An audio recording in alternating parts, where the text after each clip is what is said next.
This meeting is being recorded.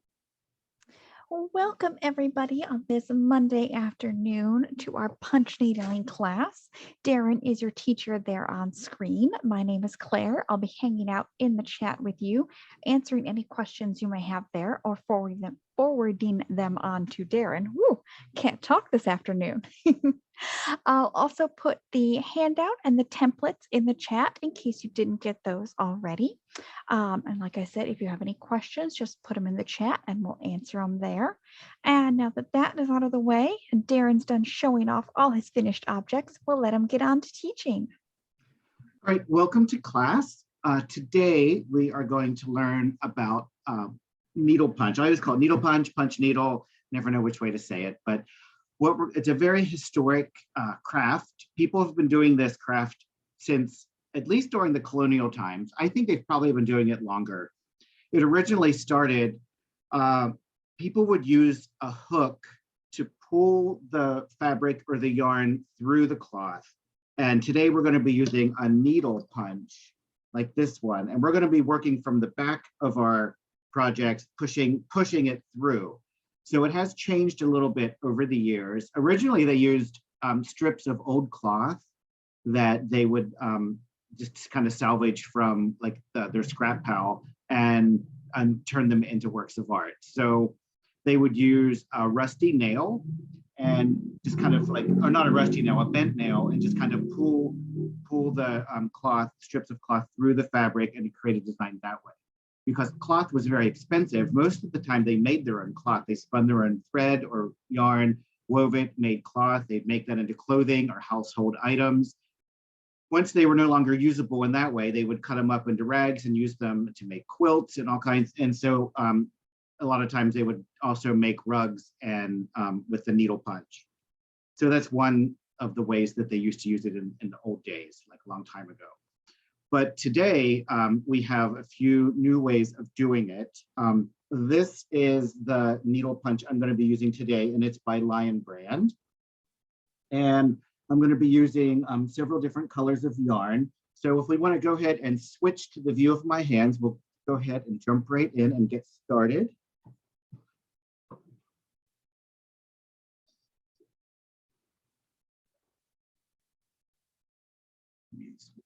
I can see the view of my hands too.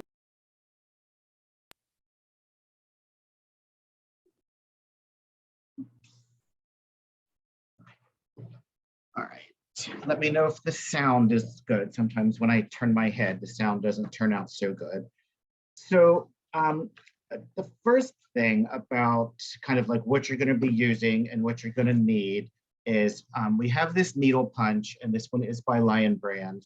It's adjustable, so you can see you can retract the needle and you can set it on these different settings and make it longer or shorter, and that will affect how your piece looks from the front.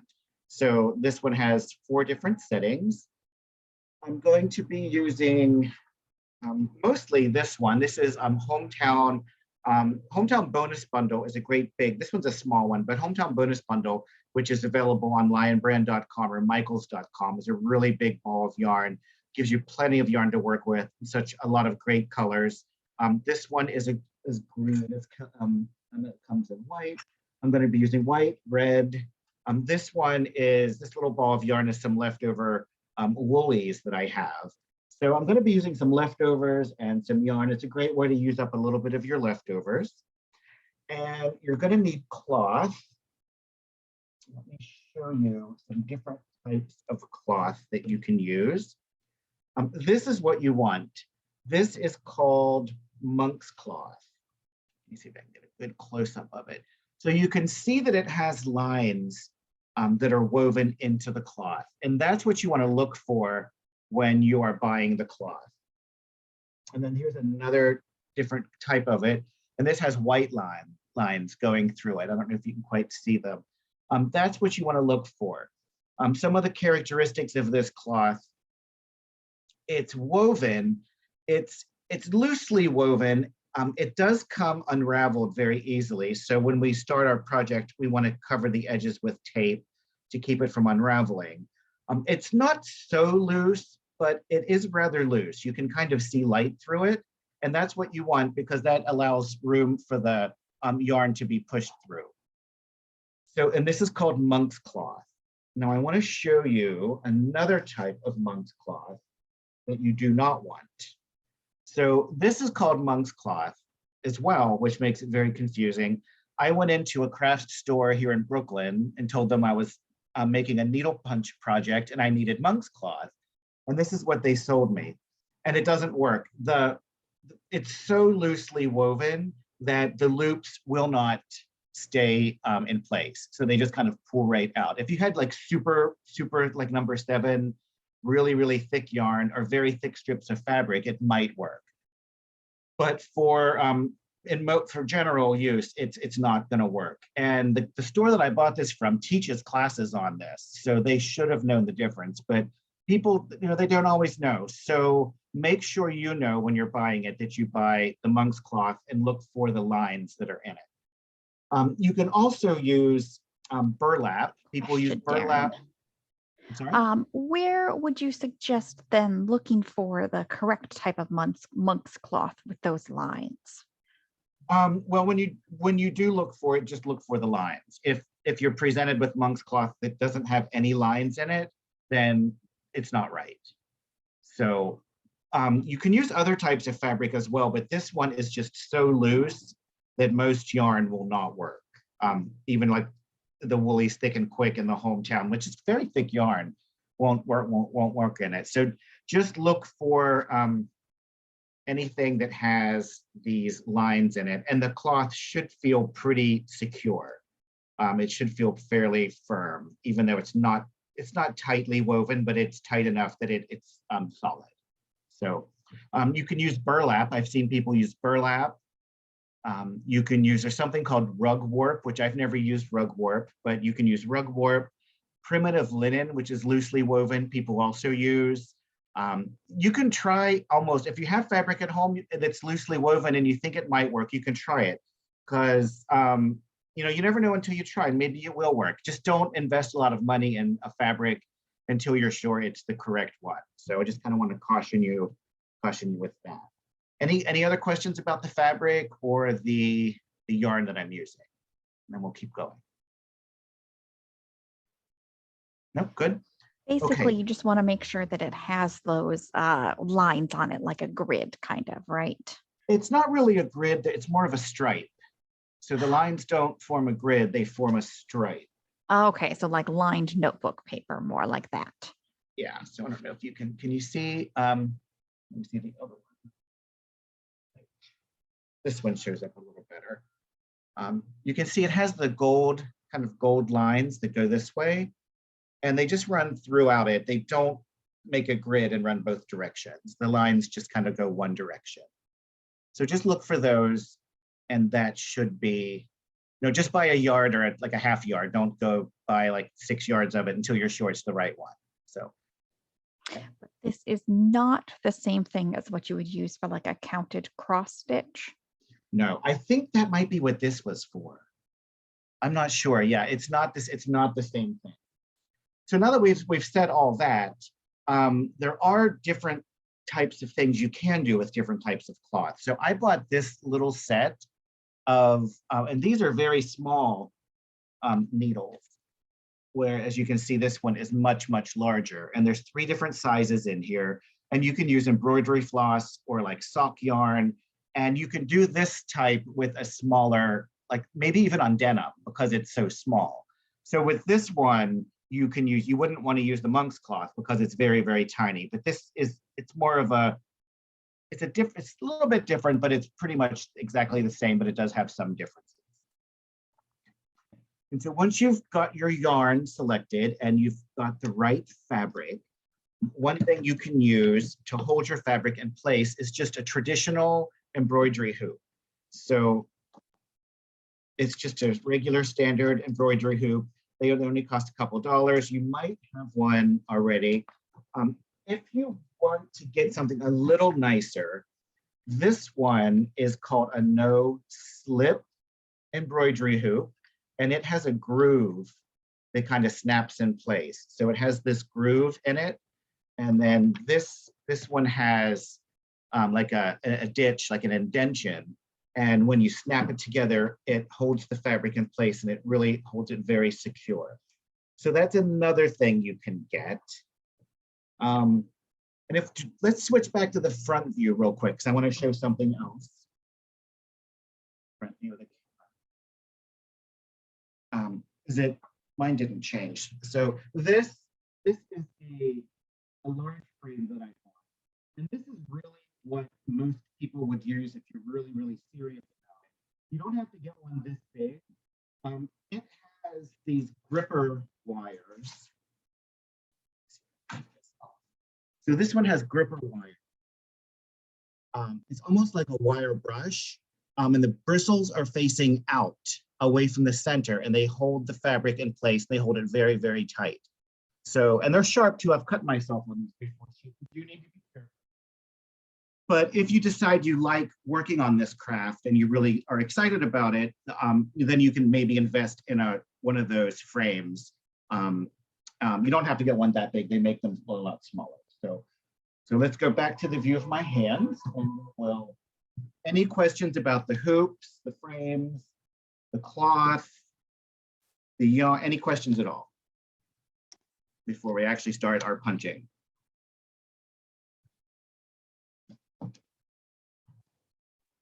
Doing okay? I think we're ready to go ahead and start punching. Start punching. All right, so I'm going to use this no slip hoop. And so you just want to get your kind of pattern in there the way you want it, tighten it up, and then pull everything so it's nice and snug and very tight. So I'm just going to kind of go around and work my yarn. And the nice thing about the lines is you want to make sure that your fabric is evenly, the tension is pulling your fabric even. So if the lines are going straight up and down, or straight across, depending on how you have it situated, then you know that you have it pulled even. If you see, I'll pull it really uneven. See if I can get it uneven. Okay. So here you can see how these lines are curved. That means I've got it pulled uneven, and so it could distort your design and make it a little bit off. So you do want to try to make those lines even as possible. If they're a little off, it's not going to be a bad thing. So the next thing you're going to want to do is you're going to want to transfer your design to your cloth. Now, if you're just a very artistic person, you might just want to draw right on here freehand with a Sharpie. If you're not, we're going to do a little heart today. So it's a very simple design, starting out simple so that we can feel successful when we're finished. All I do is just put the paper on and then just pin it in place. Just a couple of stick pins. And then I'm just going to trace right around it with a Sharpie. Now you want to use, Sharpie is one of the better ones to use. You want a permanent marker. The colored marker. Hey, Darren, when you bend your head like that, we can't hear you. My computer. Okay, the colored Sharpies, I've heard people report they actually bleed when they get wet. So if later on, if you're washing this piece or steam blocking it, the ink could run into your work and it could show up. So that wouldn't be very nice. So I do recommend the black one is best. So you can see it's so easy to just transfer a simple design. I was playing with it before and I decided to move it, and where this fabric is kind of damaged doesn't make any difference because all that's going to be covered with yarn. And once I start putting yarn on those, the warp and the weft will kind of move and fill in those spaces. It won't make any difference. So it's a very, very forgiving art form, so you can like change your mind if you want. So another way to, stuff here, I can't find it. So for this design, which is still very, very simple, but it has some different parts. One way that I do this is I'll go ahead and I'll cut each piece out separately. I'll pin them in place so you can draw with a Sharpie around those. And then you can kind of position the leaves wherever you want them and then draw around those. And then that way you can transfer the design on very easily. Another way you can do to transfer your design is you can take a picture, like a drawing that you want, tape it to a window, and then hold your monk's cloth up against that window and trace it with a marker, because the light shining through a sunny window will make it so that you can see it. And if you have a light box, which most people probably don't have light boxes, I certainly don't, you can use a light box. And then another way, there's always another way, but another way to do it is if you can buy a transfer pen, like an iron-on transfer pen.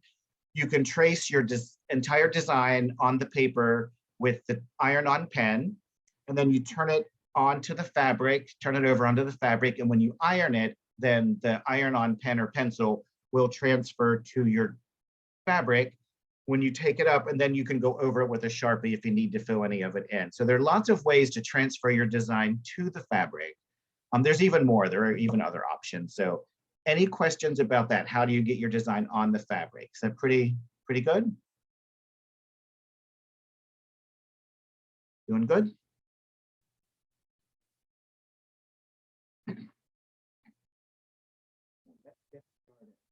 Now we're ready to start punching. Okay. So this needle punch, it originally came with a wire, which I very promptly lost. So if you get the Lion brand one, keep track of your wire, do a better job than I did. But I just made one out of a piece of copper wire that I used for some jewelry making. So I just took a piece and then I put a big tassel on the end so I can keep track of it. So you do need that to thread it. And I'm going to use this yarn to start with. So you start at the tip of your needle and you insert this wire through the tip and it comes out the back. And then you just hook your yarn and then pull it through. Okay, so you want your working yarn or your ball of yarn coming out the back because that's going to be what's feeding through it.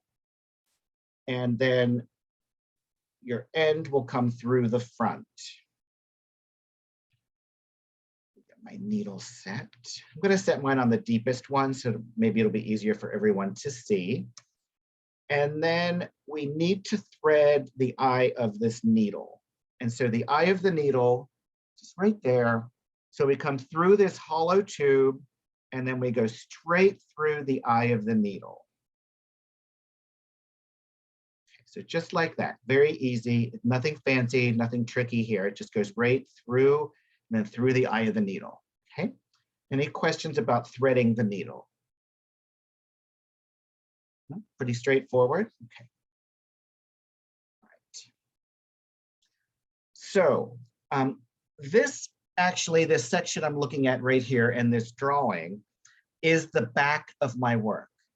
The front of my work will be on the other side. So the bottom side that we're not able to see will become the front of our work. So this is the back of your work.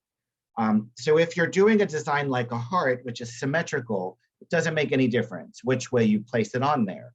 But if you wanted to write words, or if you wanted to do a logo or something that was directional, that had to be facing right or left or a certain direction, you want to make sure you're doing the reverse image. Because on the back of your work, you want the reverse image, and then when you turn it around on the front, it'll be read correctly. So it's like the mirror image should be on the back. So if you're writing something, you want to write it out backwards, and then you can hold it up to a mirror to make sure that it looks right. Kind of double check your work in a mirror to make sure that it looks right. Because the back and the front are kind of mirror images of each other. So you want to make sure that you're thinking about that before you get started. And then, very simple. I always it is recommended that you start with the outline and kind of define the space that you're going to be working in. And then you can either do the background or the inside, but it's really a good idea to define the space first. And what you want to do is just take your needle and you'll push it all the way through. So you push it all the way through.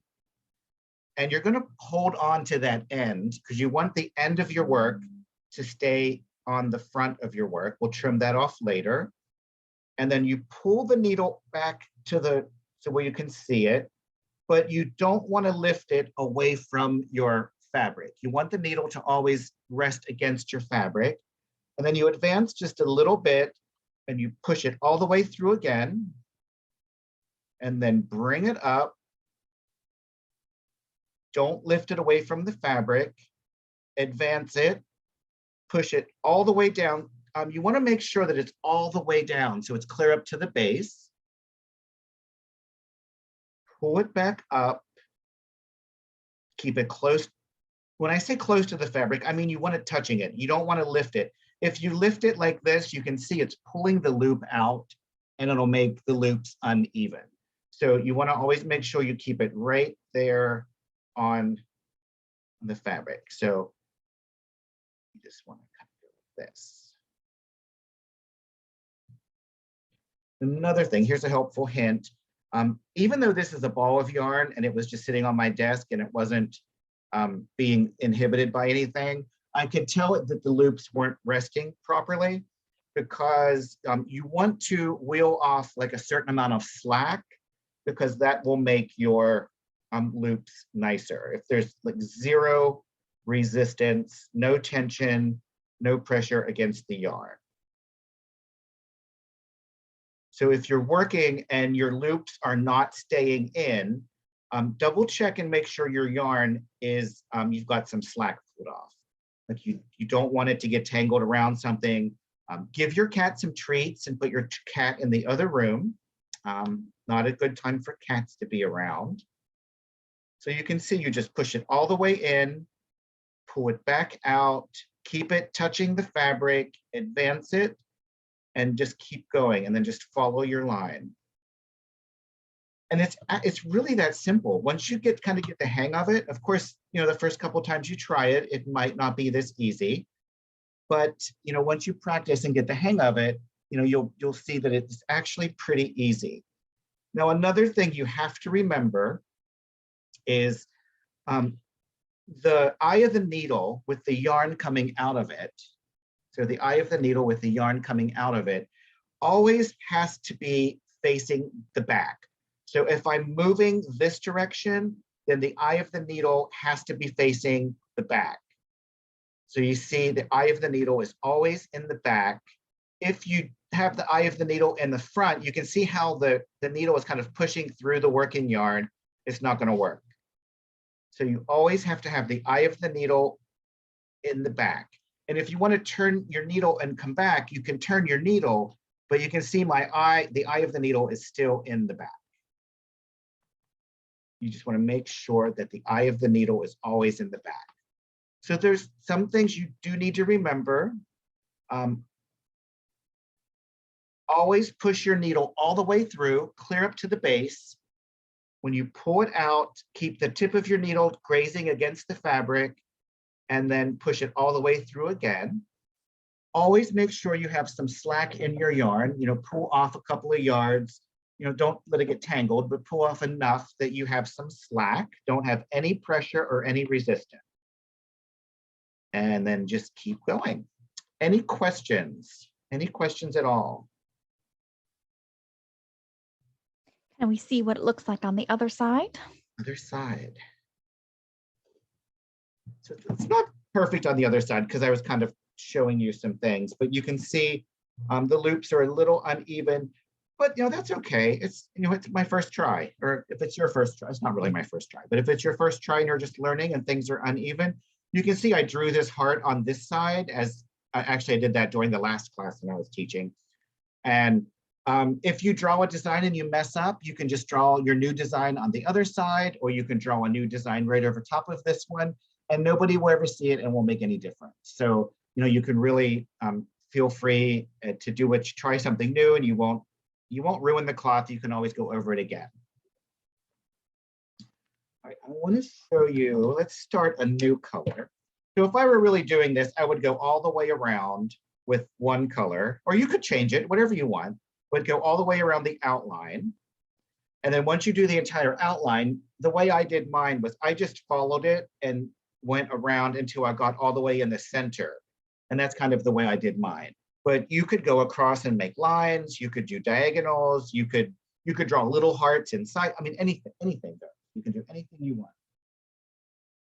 So let's thread the needle again with a new color. So go up through, and you're going to pull the new color. Just pull it out.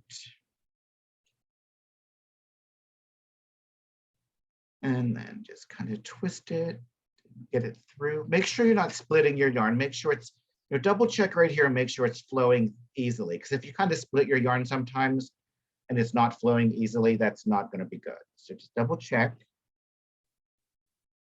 All right, whenever you're starting, this should have been, okay, so I ended this one and this tail is sticking up on the back. You do not want any tails on the back. You want all of your tails on the front. So I'm going to pull that to the front. And then later on with finishing, we'll cut these off flush with our other loops and they'll blend right in. But if you let that tail in the back, eventually it's probably going to work its way to the front, and then a long tail like that will show up maybe 6 months or a year later. And you can just trim it off then. But if you give this away as a gift, or if you're making these to sell, you don't want that to happen. You want it to stay in good shape. So when you start with a little bit of a tail. You don't need a long tail, but as long as you want, maybe 1 inch or 2 inches. You don't want to waste your yarn. You want to push it through all the way through, hold the tail on the front. So we're going to make sure that tail stays on the front. And then we're going to then just keep going. And when you're doing your second row, if it's possible, sometimes when you're going on a diagonal like this, it doesn't seem like it's going to work. But if you can stagger your stitches so that they're kind of offset each row, kind of like the way a brick wall is, then it might give you a little better coverage. Instead of lining the stitches right up, kind of offset them a little bit. But sometimes when you're going on a diagonal, it doesn't work out quite so well because the inner circle is smaller than the outer circle. But just as a general rule, and you just keep going like this until... Do you think a 1/2 inch tail is too short to start with? Well, you want to, I'm going to end this one, show you how to end it. So when I end it, I can turn it over and I can snip it off flush with the other ones. So depending on how long your loops are, that's what's going to determine how long your tail should be to start with. So, if you have this needle set at the deepest level, you would want a longer tail. And if you're using it at the shortest level, then you would need a smaller tail. You just want it about the same length as your finished loops will be. It's the good way to look at it. Okay. Any other questions?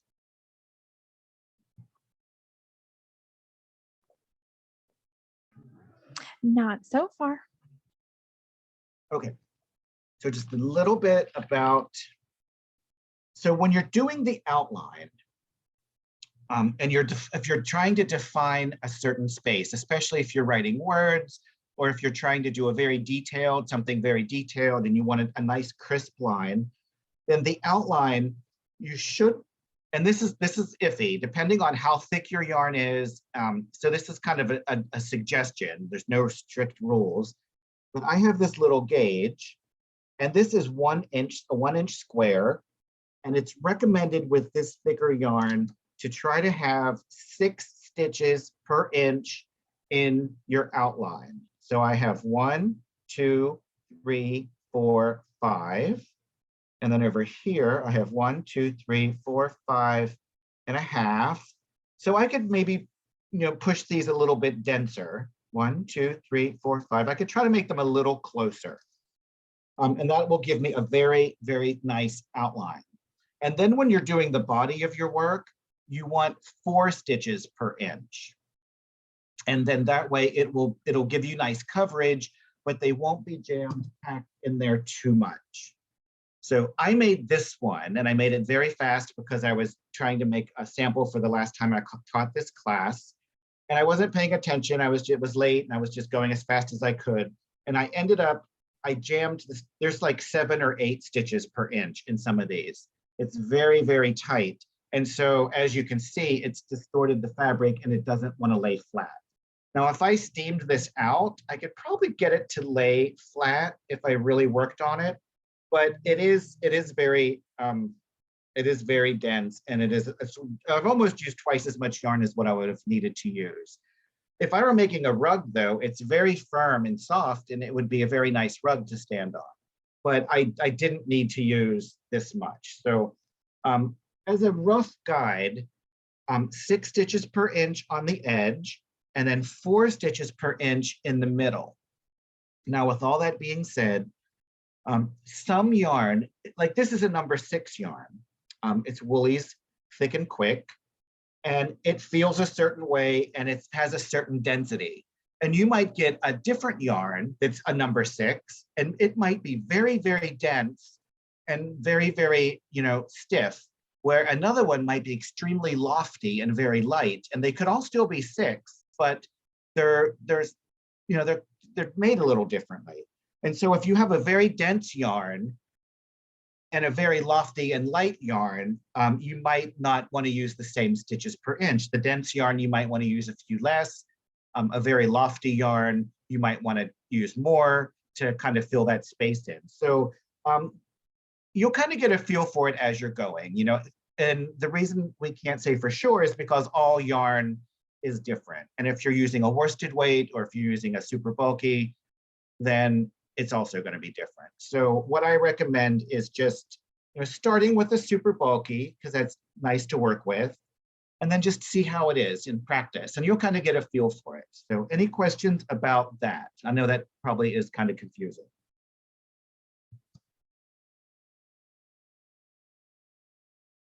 No, are we good? Where did you get that little stitch gauge or stitch guide that you showed? Okay, well, first I just want to tell you, you could certainly just make one, just measure a square inch and cut it out with an X-Acto knife.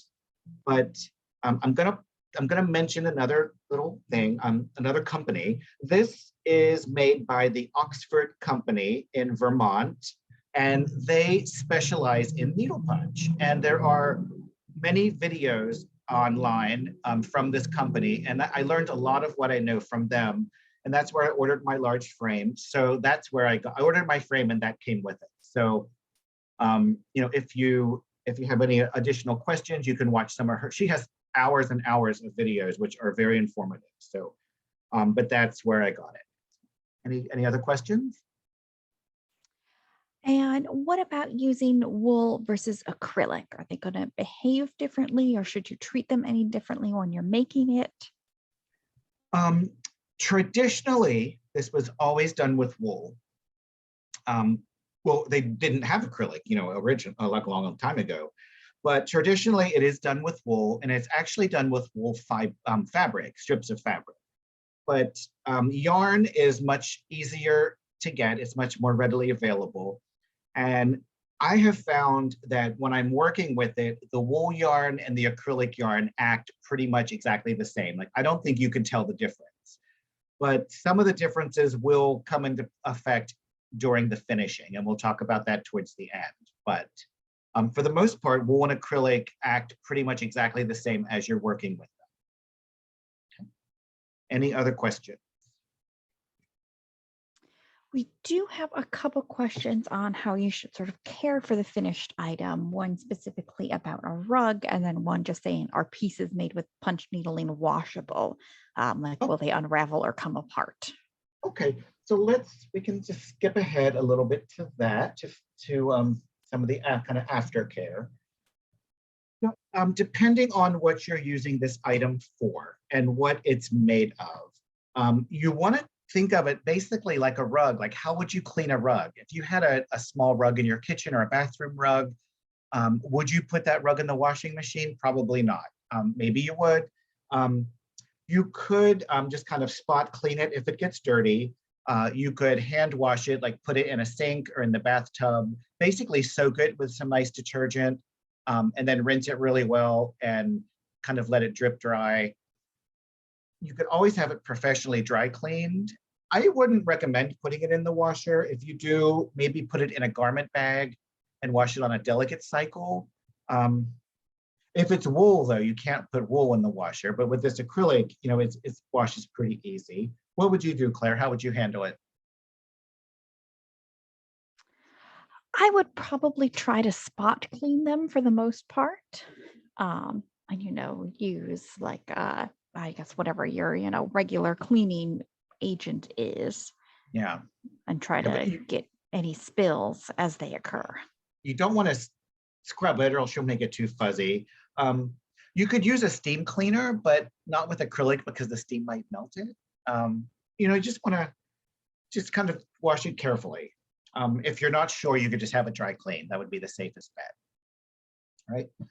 So once you've got your fabric, you've got your design on your fabric, you've done your needle punch, you've finished everything, you've used different colors. And then when you turn your work over and look at it, it's not going to look quite this nice at first. You're gonna have to kind of go back over it and fuss a little bit. So what happens is when you're punching from the back, sometimes, I've got this one all cleaned up, but sometimes the loops, they kind of I'm kind of mess them up so I can go back and fix them. But sometimes they're all kind of overlapping and you don't get a good clean line. So get like a darning needle or a small knitting needle and just kind of go and kind of separate out the colors and kind of put them where they belong. So that's something that you always, even the most experienced needle punch artist, has to do this. This is part of finishing. And you just kind of want to direct the loops and make sure that you're getting a nice line. So if you turn yours over and it doesn't look nice like this and this crisp, know that this one didn't either when I did it. So you just have to kind of go and kind of direct the loops to direct the blue loops where the blue loops should be and the white ones where the white ones should be. And just, it is a bit tedious, but it will make your work look so much nicer. So you can see here, like this white one, kind of guide that in. And right here, there's a blue end right there that's kind of sticking up. So all you want to do is just kind of lay your scissors flush and then just cut that right off. And it just kind of disappears right in. You'll never see it. You'll never notice. So when you turn your work over, well, let's talk about a few other things really quick. So this is the first one that I did. I didn't know anything about it. I bought the hook. I had the needle. I had everything I needed. I just went to town and started making something. And you can see the back. I've got all this empty space. I've got loops on the back. It wasn't a very good job. So you want it to look more like this when it's finished. You don't want, there is a little bit of space right here, but you really don't want open space on the back. And then this is the second one that I did. And you can see it's a little better, but there's still so much open space. And so you really don't want that to be, it actually looks okay on the front, but it's just not done very well. My great-grandmother always said, the back of your work should look as nice as the front. And so I'm always trying to make Granny proud. And so I feel like this one almost looks as nice as the front. So this one's pretty good. So you just want to make sure that you're not having a lot of open space like this. Okay. There's that. And then once you finish it, once you've finished your work, you're 100% done, and you're ready to do, once you've finished doing your design, you've finished your punching, and you've cleaned up the edges.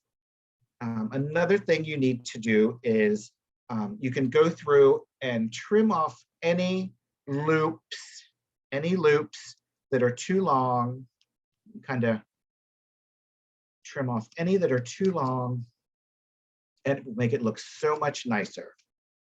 So just trim them like this. You don't want to cut into your work, but just kind of cut off any loops that are too long.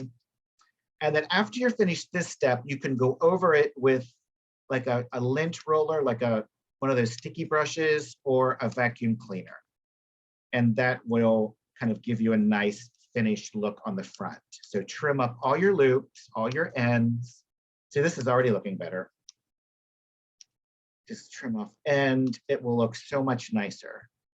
Now, I will warn you that if you're using a shiny yarn, you don't want to go in too deep and cut your loops, because the way the yarn reflects the light looks different if the loops are cut to where if the loops are left intact. So if you were, it's like with this one, if I were to cut like a big section of the loops here, then it would look different. You would have a different look. Maybe that's something you can use to your advantage. If you were, like I could cut all of this pink one down low and it would look different than the rest of them. You could do that to make a different texture or a different technique. So, and then once you've got this looking pretty good, see here I can go, but you can always go back and trim it up a little more. You can fuss over it as much as you need to, as much as you want. Then what are you going to do with this? Like what happens? So you can leave it in the hoop. Your front of your works can be on the back of the hoop. So you take it out of the hoop, put the front of, you put your front of your work so that it's in the front of the hoop. And then you can hang it on the wall just like this. And so like basically this is the frame. You might want to put this at the top and you can hang it on the wall just like this, and it'd be very pretty, very nice. Or you can, so with this one I had it in the hoop, but I took it out so I could put something else in that hoop. And I've cut this very short, which is kind of a sad thing because it's really, these edges are going to want to unravel, and I barely have enough to make it work. So I could probably tack that down, and then I might put some glue on it to keep it from fraying any farther. But as you can see with this one, I left myself, I think 3 inches, a 3-inch seam allowance. And then all you're going to do is you can, and this is an option if you want to, you fold it, and then you fold it again. And you want to make sure you're giving yourself a nice edge. You don't want the fabric to show from the front. And then you can just whip stitch that right down into place with, you could use just any needle and thread. Just thread your needle. And if you don't like to sew, or if you're not good at sewing, don't worry too much about it, because this is on the back. Nobody's going to see it. And it's not going to show from the front because we have such a deep pile of yarn. So all you have to do is you can kind of pick up the fabric and then just kind of whip stitch it. And you don't have to, of course, it's better if you do make it look very neat and very nice. But I'm just, see how I'm not even doing a good job. I'm having great big stitches and little stitches. I'm not even trying, and it's going to be fine. So if you don't like to sew, or if you're not good at sewing, don't let this stop you. So see, that is securely in place, and from the front, it looks fine. You can't even tell. Now, when I'm really sewing, I would actually try my best to make it, nice. Like you want to have pride in your work and make it look nice. But one thing I tell my students is perfection is your enemy. So if you're going to wait until everything's perfect, then you'll be waiting the rest of your life, because things are never perfect. So you'll do it the best you can, and then the next time you do it, you'll do it a little better, and then the next time it'll be even better. So, but it'll probably never be perfect. So that's just whip stitching it into place. You could hot glue this down into place. That would probably work if you don't like to sew. And then once you get all those edges sewn down, you could use this as a, you could put it in the center of the table as a decoration. You could, my grandmother had these round like this, but they were larger, and she had these as cushions on her dining chairs. And I've seen those in antique stores before, like they must have been mass produced and sold. Maybe you guys remember them, but you can use them as cushions for your dining chair. You can hang them on the wall. I made this pillow. I made a pillow. I made this rabbit with these kind of big cabbage roses. And I just sewed some fabric on the back of it and then stuffed it. Super easy. So depending on what you want to do with it, and see here, this has been on my couch for a couple of months, and I can go back and still trim off some edges if I need to. So any questions at all about finishing? Anything at all? I was going to say yes. We've got about 15 minutes here, and some questions have rolled in. Okay, good. Going back to the tool, what is with the Lion Brand yarn tool? What's the thickest yarn that you can use with that tool? I would probably not use anything thicker than a number 6. If you have something thicker than a number 6, I say try it. And if it works, then you're set. And if it doesn't work, then you'll have to make other plans. But I think a number 6 is probably the thickest. If it's too thick, it just won't travel through it very well. And then for those ends, for that first tail and the last tail, could you bring those back through to the back side and then sort of like with a darning needle weave it in those little bumps? I mean, I guess you could if you wanted to, but it's not necessary. Because when you pull it through to the front, and then, I mean, that's traditionally, this is how it's always been done. And then they just blend in with everything else. But if you wanted to, but be careful, because if you're working under these loops and you're bringing a thick strand of yarn under it, what might happen is they might pull up a little bit and cause your loops to be uneven. And that might look worse. If you're trying to avoid having those ends on the front because you don't think it looks nice, that might actually show up worse than those ends being on the front. So I say try it both ways and see which way you like better. On these little practice pieces, that's what they're good for. And then if you wanted to like vary the size of the loops on the front, what would you do to adjust that? Yes. So it just has these little notches, and you just direct this, you direct that guide there into the notches, and it makes it, you can remember you're either an A, which is the biggest one, B, C, D. So you can see it just kind of rests in those notches. Does that show up on camera? Can you see? Yeah. And would you want to do that? Could you do that with like the same continuous piece of yarn, or would you want to stop and start with a new piece of yarn? No, you could do that with the same, you could do it without stopping and starting. If you want it for some reason to make a difference on the front, then absolutely. Yeah, you wouldn't need to stop it or start it. You could just keep going and make the loops different lengths in different sections, or how, you could do a tone on tone stripe by doing something like that. There's lots of things you could do. Yeah, absolutely. And do you recommend working over the foam mat like you have there? No, I just have this because it gives a nice background. Usually I have it on my lap. Usually I'm holding it on my lap, going, so. Yes, because you're not really going through the fabric that far, so you shouldn't have to worry too much about stabbing yourself. Well, even if you do, it's not, I mean, it's pointy, but even if you stab yourself a little bit, it doesn't hurt. Yeah, this isn't like needle felting where the tool is super sharp. No, needle felting is a whole other thing. You don't want to do that on your lap. Yes.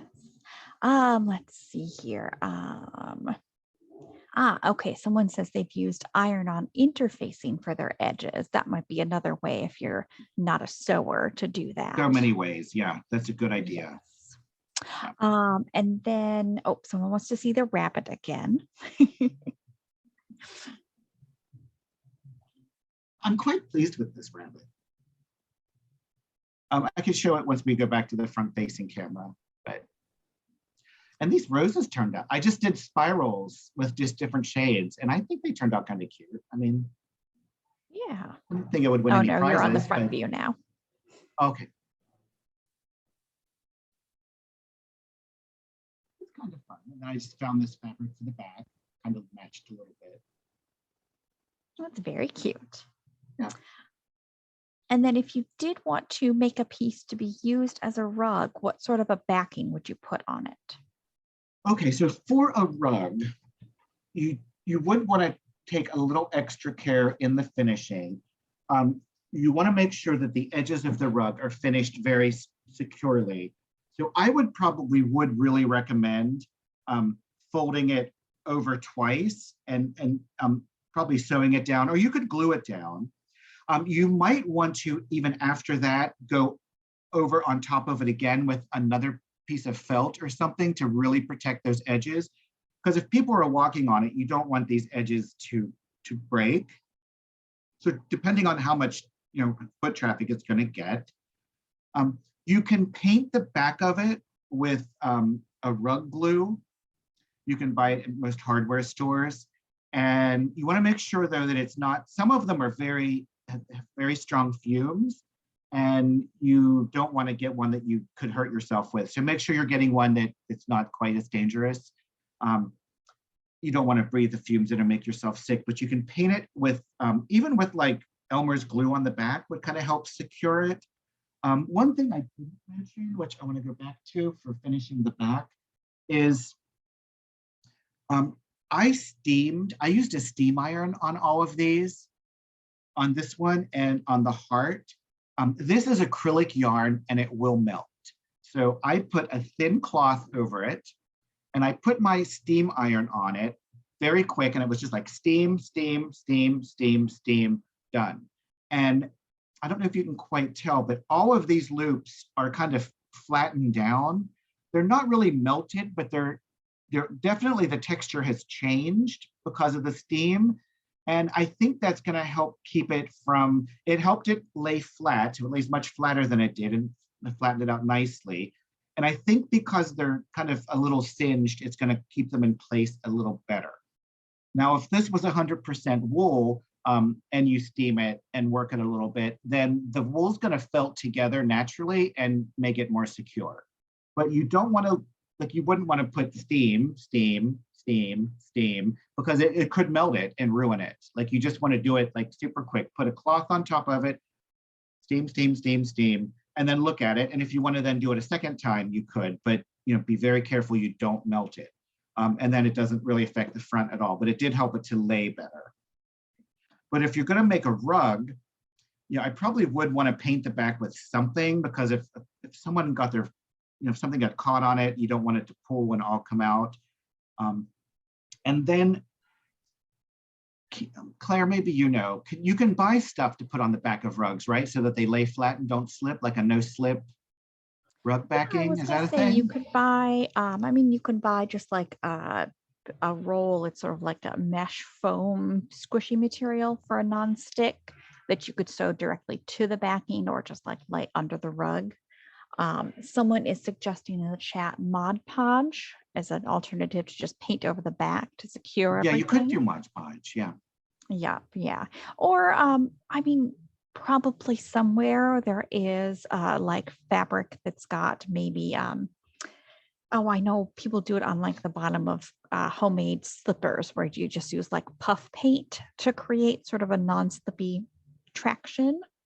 Yeah. And so if you sewed a separate piece of backing fabric onto this, I would definitely sew a piece of backing on it. Like, I wouldn't leave a rug like this. I would definitely sew a piece of fabric on the back of it. And I'm pretty sure they make like a no slip rug fabric. Like, I'm pretty sure, but I've never made it into a rug, so I don't know exactly what it's called. They do make nice rugs, but mostly, a lot of times they're just used for wall hangings or made into pillows. You could make this into a bag. You could make it, I've actually seen coats made out of this. You could make this, you could draw out the shapes of a coat, like the pattern of a coat on your fabric, and then sew it together and make it into a jacket. You could do so many things with it. And you could also do a rug. So. Couple more questions here. Someone wanted to know again for that, the stitches per inch. Was it 7 stitches on the outside and 4 in the middle? 6 on the outside edge and then 4 in the middle. But again, that's just a kind of a rough guide, depending on how thick and how dense your yarn is. Okay. Because all yarns are not made equally. They're all kind of different. All right. And would you recommend using a cotton yarn for punch needling? I've never used a cotton yarn, but I would definitely try it. Yeah, I think you should. I think it would probably be fine. Some cottons don't. Some cottons kind of have more of a grip or more of a tooth, and they might not slide through as easily. But go ahead and don't plan your whole project and buy a whole bunch of cotton yarn until you test it. You know, go ahead and try it, and if it works, then, and some might work better than others. What do you think, Claire? Cottonwood should work, shouldn't it? Yeah, I would say it might not sort of fluff up and fill in the spaces as well as a wool or an acrylic Oh, that's true, would. yeah. Yeah, but if you wanted to, I was thinking if you made, longer loops and then made it like into a bath mitt or a bath scrubby. Oh, that could be cute, yeah. That could be fun. Yes. Let's see here. Rapid fire questions. Someone suggested latch hook webbing, I think for the backing of a rug. Okay. You could use that. How would you apply the Mod Podge or the glue to seal the backing before you put a rug fabric on? Just with a I'd paintbrush? probably use a putty knife. You could use a brush or a putty knife. Yeah. And then how would you, for a square piece, how would you finish the corners so they lay nice and flat with that fabric? That could be a whole other, I would probably, honestly, for something like this is never going to be seen, I would probably just do kind of a deal like this, where I didn't do a good corner there when I was making it because I really didn't really know what I was doing when I was starting. It was just a practice piece, but I would probably just kind of fold it like this. I wouldn't fuss over it too much. I think that's going to lay flat enough. You could do a mitered corner, which is, I haven't done one for so long that I'm not prepared to teach how to do it, but I know, like if you were making handmade, cutting some of the fabric out. I know they do that in sewing for corners sometimes. Yeah. So you can kind of see here how I folded it, and you could do a mitered corner. So you can either cut this corner off, or you can just fold it in, and then you kind of fold those edges in. But again, I would have turned the raw edge under. And then you can sew it in place. If you're going to make handmade napkins, this would be the nice way to finish them. This would be the most professional way, I think. But, it just depends. I would probably honestly just do this and call it good enough, because nobody's going to look at the back. So depending on, how much you want to put into it. We've got time for maybe 2 more questions. And just a reminder, we did record this class, so that'll be up in a couple of days on the Michael's website in case you need to go back and watch anything again. First, can you demonstrate loading the punch tool again? Yeah. Okay, so I do recommend putting a tassel on your hook so you don't lose it. If you're anything like me, you will lose it. So just put this hook up through, and then grab your yarn with it. So nothing fancy, that hook is just holding the yarn, and then you just pull it through. And so it goes through the hollow tube, and then it goes through the hollow tube, and then you want to go straight through that hole. You don't want it to wrap around the needle or anything. So go straight through that hole.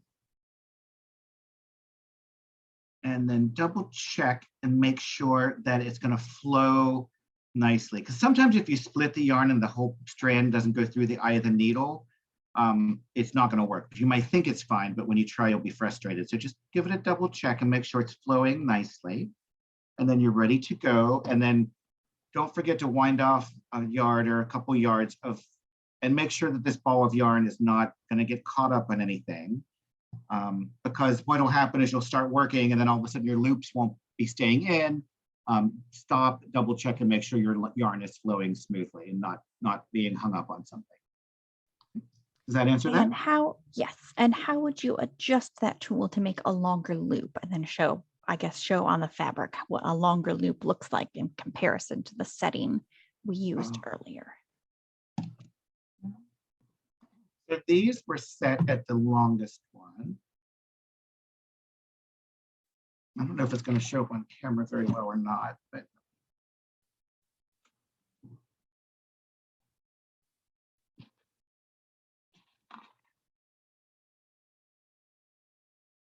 and then make sure the eye of the needle is always in the back.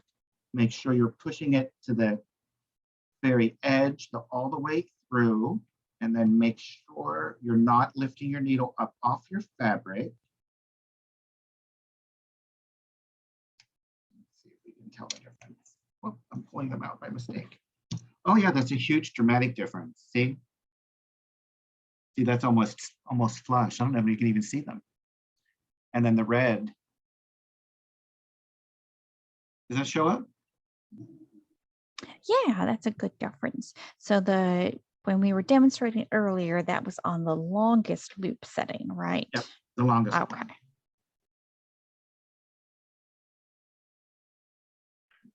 Any other questions? I am going to go ahead and put the handout in the chat here one more time, just in case anybody needs it before we go. And another reminder, like I said, this recording will be available. So if you need to watch it back again, we'll have that. And then if you wanted to join us for any other classes, we have some beginning crochet classes coming up. We have our Crochet 101 class on July 11th. That is at the same time as this class, so 4 p.m. Eastern, 3 p.m. Central. And then the next 2 Mondays, July 18th and July 25th, we will have then Crochet 102 and Crochet 103. So if you need another craft to use up some of your yarn, you could come join us there. Yep. And I feel like we kind of bulldozed through. I mean, there's so much information and we only have an hour. So if you do have any questions going forward, feel free to contact me. You can contact me on Facebook. Just search my name on Facebook. My picture's there. You'll recognize me. Send me a direct message with any questions you have. Or you can find me on Instagram. My name on Instagram is Mr. Woolly Bear, M-I-S-T-E-R spelled out, Woolly Bear. Maybe Claire will put that in the chat. And then, just feel free to ask me any questions you have. I can usually respond pretty quick. I don't get many questions, but there's so much information covered in class. I may have forgot to say something or maybe not said something clearly enough. So, feel free to ask me any follow-up questions. Anything else? Thanks everyone for coming along and sticking with us till the end here. We hope to see you soon. Okay, and don't forget to practice. Have a great night. Thank you.